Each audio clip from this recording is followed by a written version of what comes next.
نحمده ونصلي ونسلم على رسوله الكريم اما بعد قال الله تبارك وتعالى لن ينال الله لحومها ولا دماؤها ولكن يناله التقوى منكم صدق اللہ العظیم۔ نہایت ہی محترم واجب الاحترام دوستو بھائیو، ذوالحجہ کے ایام مبارک، ایام باسعادت ایام چل رہے ہیں، اور چند دنوں بعد ہم ایک محبوب عمل کرنے جا رہے ہیں جس کو قربانی کا عمل کہا جاتا ہے۔ حضرت زید بن ارقم رضی اللہ تعالیٰ عنہ فرماتے ہیں کہ قالوا اصحاب رسول اللہ صلی اللہ علیہ وسلم ما هذه الاضاحی یا رسول اللہ، کہ انہوں نے صحابہ کرام نے اللہ کے نبی صلی اللہ علیہ وسلم سے سوال کیا، یا رسول اللہ ان قربانیوں کی حقیقت کیا ہے؟ جو ہم جانور کو ذبح کرتے ہیں، قربانی کرتے ہیں، اس کی حقیقت کیا ہے؟ قال سنت ابیکم ابراہیم، آپ علیہ السلام نے فرمایا تمہارے جد امجد ابو الانبیاء سیدنا ابراہیم علی نبینا علیہ السلام کی مبارک سنت ہے۔ صحابہ نے پوچھا فما لنا فیہا یا رسول اللہ، یا رسول اللہ ہمارے لیے اس میں کیا اجر ہے، کیا ہے؟ آپ نے فرمایا بکل شعرۃ حسنہ، ہر بال کے بدلے میں ایک نیکی ملے گی۔ فالصوف یا رسول اللہ، اگر ہم دمبا ذبح کریں، اس کی اون ہے، اس کا کیا ہوگا؟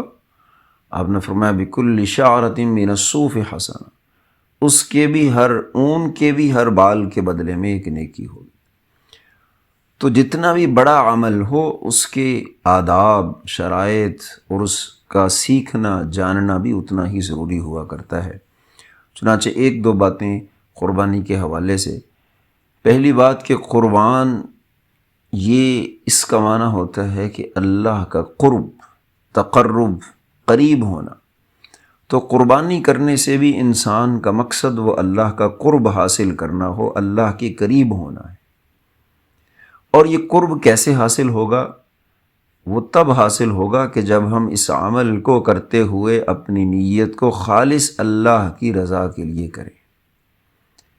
جو آیت کریمہ میں نے تلاوت کی، اس میں اللہ رب العزت ارشاد فرما رہے ہیں لن ینال اللہ لحومها ولا دماؤها، کہ تمہاری قربانی کے جانوروں کا نہ گوشت اللہ کو پہنچتا ہے نہ اس کا خون پہنچتا ہے، ولکن ینالہ التقوی منکم، لیکن اللہ کے ہاں تو تمہارا تقوی پہنچتا ہے کہ قربانی کرتے ہوئے تمہارے دل میں نیت کیا تھی، تم کس نیت سے اللہ کے لیے قربان کر رہے۔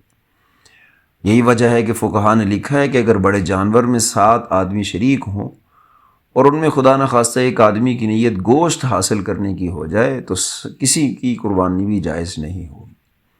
بہت مبارک عمل ہے۔ تو اللہ کے نبی صلی اللہ علیہ وسلم نے فرمایا تمہارے جد امجد سیدنا ابراہیم علیہ السلام کی یہ سنت ہے۔ تو ابراہیم علیہ السلام کی سنت کیا تھی کہ وہ تو اپنے گھر سے اپنے لاڈلے بیٹے کو ذبح کرنے کے لیے نکلے تھے، اور وہاں جا کر تو اللہ رب العزت نے وَفَدَيْنَاهُ بِذِبْحٍ عَظِيمٍ ایک جانور عطا کر دیے۔ تو معلوم ہوا کہ اصلاً قربانی جو ہے وہ انسان کی جان کی ہے، انسان اپنی قربانی پیش کرے۔ ہاں جی، جانور پہ چھری چلانے کا مقصد یہ ہے کہ ہم اپنے جذبات پہ، اپنی خواہشات پہ بھی چھری پھیریں، کہ جب اللہ رب العزت کا جو حکم بھی ہمارے سامنے آ جائے، چاہے وہ قربانی ہو، چاہے وہ نماز ہو، روزہ ہو، زکوٰۃ ہو، تو اس کے آگے سر تسلیم خم کر لیا جائے اور اللہ رب العزت کے اس عمل کو اپنی زندگی کا اور آپ علیہ السلام کے سنت طریقے کے مطابق کرنے کے لیے انسان کو اپنے آپ کو، اپنی جان کو پیش کر دینا چاہیے۔ یہی قربانی کی حقیقت ہے، یہی قربانی کا فلسفہ ہے کہ اللہ رب العزت کے نزدیک اس قربانی کا قبول ہونا وہ تقوی کی بنیاد پر ہے، نیت کے خالص ہونے پر ہے۔ چنانچہ علماء نے لکھا ہے کسی عمل کے قبول ہونے کی 3 شرائط ہوتی ہیں۔ پہلی شرط کہ جو عمل کرنے والا ہے وہ مسلمان ہو، اس لیے کہ غیر مسلم اس دنیا میں جو بھی نیک عمل کرے گا وہ اللہ کے ہاں اس کے لیے کوئی اجر نہیں۔ دوسری شرط کہ اس عمل کے اندر نیت خالص اللہ کو راضی کرنے کی ہو، اور تیسری شرط کہ وہ عمل حضور نبی کریم صلی اللہ علیہ وسلم کے سنت طریقے کے مطابق کیا گیا ہو۔ یہ 3 شرائط پائی جائیں گی تو وہ عمل اللہ کی بارگاہ میں قابل قبول ہے۔ چنانچہ روایت میں آتا ہے کہ آپ علیہ الصلوۃ والسلام عید الاضحیٰ کے دن صحابہ کرام سے فرمایا کرتے تھے کہ آج کے دن ہمارا سب سے پہلا کام وہ نماز ادا کرنا ہے، اور اس کے بعد ہمارا کام قربانی کرنا، اللہ کی راہ میں جانور کو ذبح کرنا۔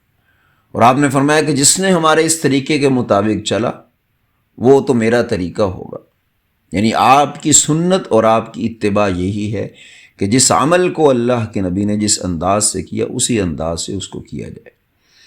اور سال بعد قربانی کے اندر انسان کی ایک یادداشت ہو جاتی ہے، ایک یاد دہانی ہے اس کو کہ اصل قربانی اپنی جان کی دینی ہے۔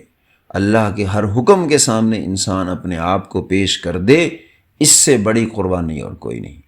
اور اپنے نفس کی خواہشات کے اوپر بھی چھری چلائے، اپنے دل میں بغض، حسد، نفرت، کینہ جو رکھا ہوا ہے ان پر بھی چھری چلائے، ان کو بھی ختم کرے۔ اللہ رب العزت ہمیں اس مبارک عمل کو خوش دلی کے ساتھ کرنے کی اور سنت کے مطابق کرنے کی توفیق نصیب فرمائے۔ وآخر دعوانا الحمدللہ رب العالمین۔